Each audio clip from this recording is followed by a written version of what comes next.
some people think boys are more important than girls.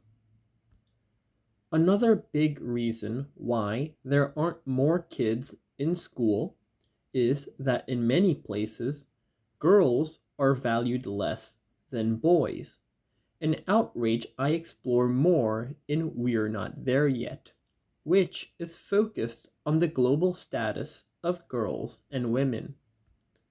Since girls are often valued less, it's not surprising that across the world, more girls than boys miss out on school. The gap between boys and girls in primary school has shrunk over the last 20 years. There are now 96 girls in school for every 100 boys. But in too many poor countries, the poorest girls often never go to primary school at all. In Somalia, very few poor girls go to primary school.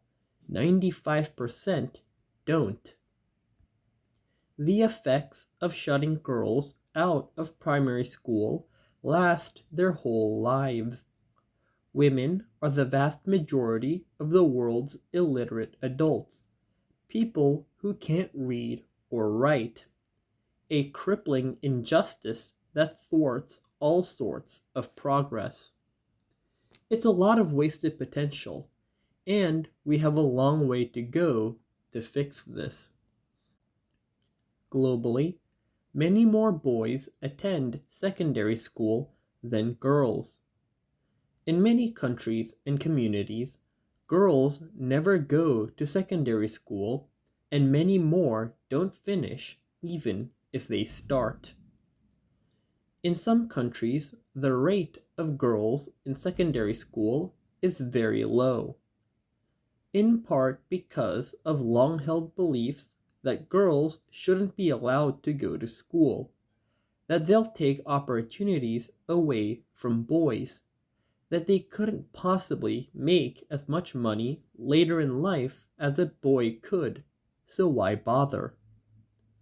These beliefs still hold despite all sorts of evidence from economists that having more girls in school and women in the workforce is crucial to helping economies grow, creating more jobs for men too, and to moving families and countries out of poverty.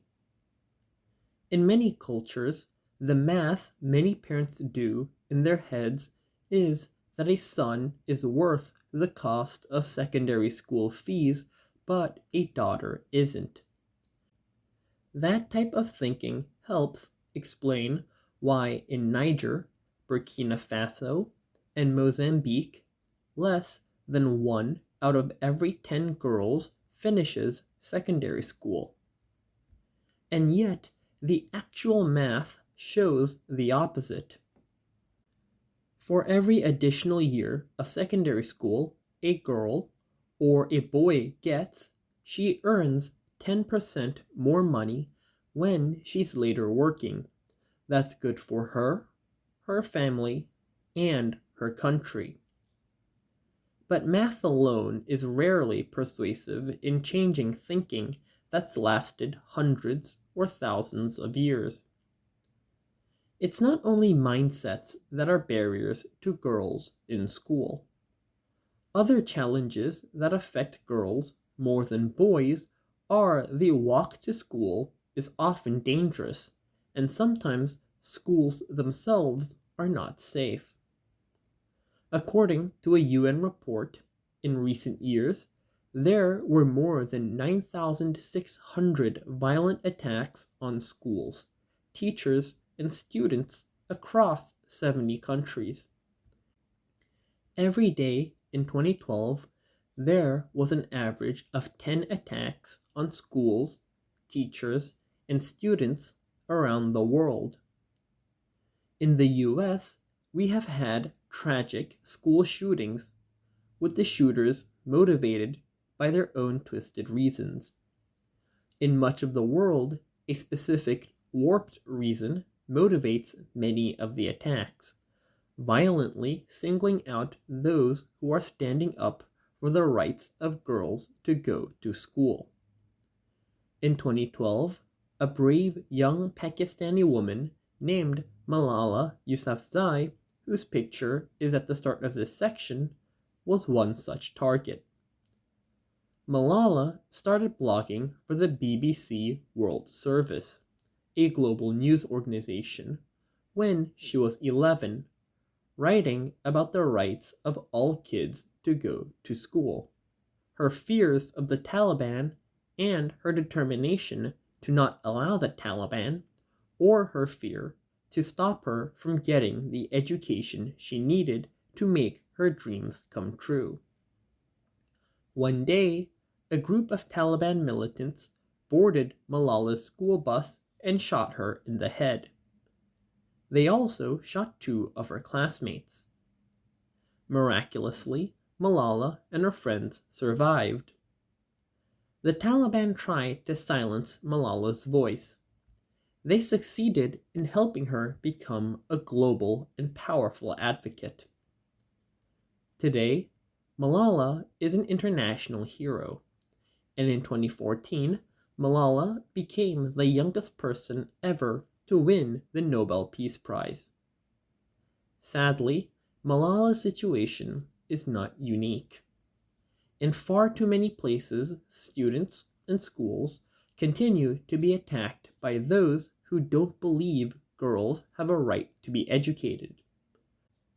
Through the Malala Fund, Malala continues to advocate for the rights of everyone, boy and girl, to go to school, and she's specifically working on helping more girls start and finish secondary school, while she herself is working towards her own secondary school graduation in the UK.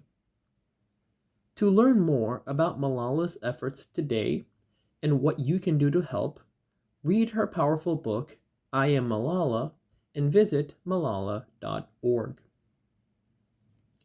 Another challenge that affects girls much more than boys is child marriage. Around the time of secondary school, at 12 years old, and sometimes even earlier, many parents around the world expect their daughters to marry. Every day, across the world, 41,000 girls are married before their 18th birthday. Many young brides quickly become mothers, making it difficult, if not impossible, for them to also continue going to school. Even if young women don't become mothers quickly, their husbands, their husbands' families, and even their own families generally expect them to take care of their husbands and drop out of school. We will talk more about child marriage in the next chapter. We're not there yet.